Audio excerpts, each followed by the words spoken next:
Muito bem, estudo completo da função exponencial. Neste vídeo iremos abordar a questão do estudo completo da função exponencial passo a passo. O que não deverá acontecer é você sair deste vídeo para o próximo sem antes entender na totalidade este assunto. É preciso recordar em primeiro lugar que a função exponencial é uma função do tipo y igual a elevado a x, ok?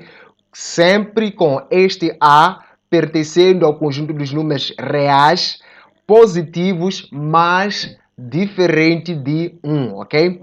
Somente deste jeito podemos dizer que a função é exponencial, se o a for positivo e for diferente de 1. Atenção, sempre que o a é maior que 1, nós temos uma função exponencial crescente, ok? Mas, no caso em que o nosso a é menor que 1, mas sendo ele positivo, ou seja, maior que zero, nós temos uma função exponencial decrescente. Para este vídeo, ou seja, para esta aula, nós faremos o estudo completo desta função. Esta será a nossa função, onde iremos tirar em primeiro lugar o domínio, segundo, equação da assíntota horizontal, terceiro, contradomínio, quarto, ordenada na origem, 5, zeros da função. 6, variação da função. E, por fim, o item número 7, temos a variação do sinal, ok? Pega um papel e uma esferográfica, vamos à aula. Mas antes, se inscreva no canal, deixe ficar aí o seu like, compartilhe o vídeo com seus colegas, amigos, em grupos de Facebook, WhatsApp, entre outras mídias sociais, pois isto nos dá um grande feedback e uma grande vontade de continuar trabalhando nesses assuntos. Sem mais delongas, vamos à aula. Primeiro ponto é o domínio, ok?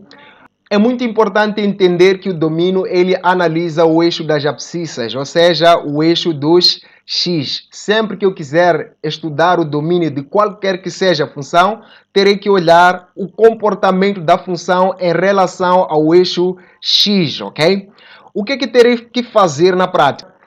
Na verdade, na prática é só puxar o gráfico, ok? Se eu puxar deste lado, percebo que os valores de x eles vão para o mais infinito, ok? Os valores de x vão para o mais infinito. Mas se eu continuasse a descer com o gráfico e puxasse deste lado, percebo novamente que os valores de x tendem para a esquerda, ou seja, eles vão para o menos infinito. Dá para perceber, neste caso, que o domínio da função, os valores de x, variam de menos infinito para mais infinito.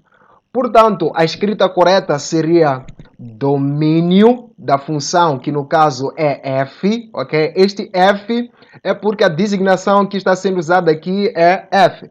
Domínio de f vai ser x pertencente, ok? Ao intervalo aberto de menos infinito a mais infinito. Sempre ao escrever o domínio é preciso escrever aqui x pertence, porque estamos a analisar o eixo do x, ok? Quanto aos infinitos, nunca deve fechar o intervalo no infinito. Atenção, sempre que for de menos infinito a mais infinito, é a mesma coisa que R.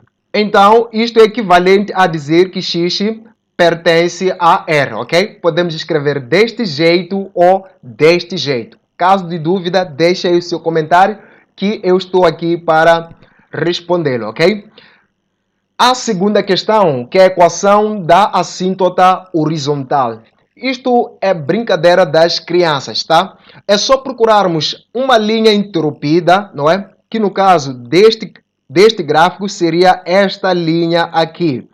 Achando esta linha interrompida, nós achamos a linha horizontal que delimita a nossa função, ok? É isto que nós chamamos de assíntota horizontal, ou seja, AH, assíntota horizontal. Muito bem, achou a assíntota horizontal, agora tem que verificar o valor de y, o qual esta linha atravessa. No caso, nós temos ali menos 2. Portanto, a assíntota horizontal sempre será y igual a um certo valor, que no caso para nós será y igual a menos 2.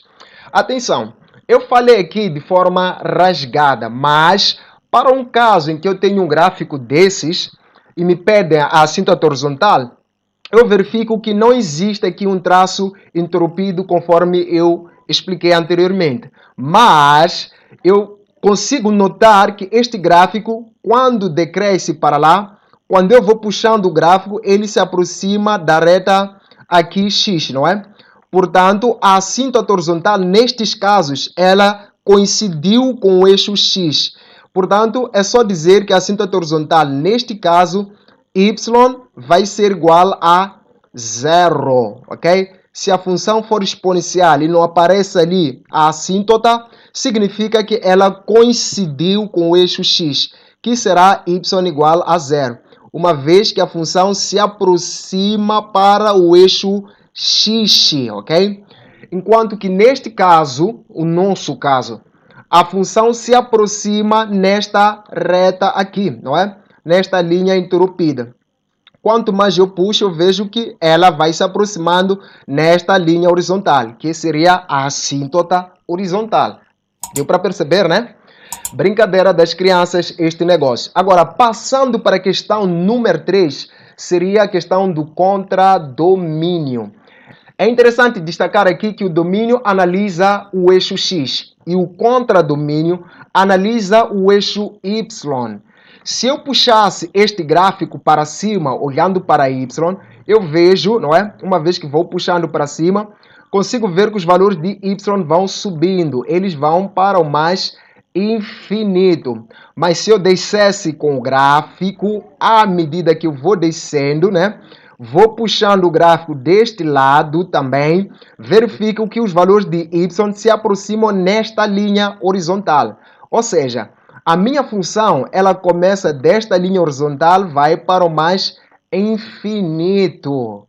Portanto, podemos concluir que o contradomínio da função, bem escrito, seria contradomínio, ok? Que seria D traço, para dizer contradomínio.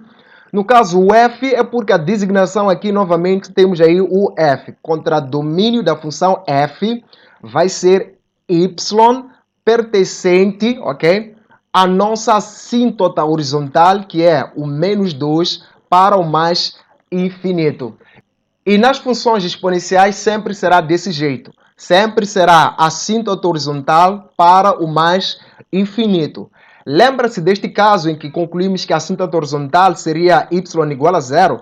Então, o contradomínio seria intervalo aberto de zero para o mais infinito, ok? Então, contradomínio é isto, gente. Não tem muita coisa, não. Agora, passando para a questão número 4, nos é pedido a ordenada na origem. Atenção, a palavra ordenada quer dizer y, ok? Sempre que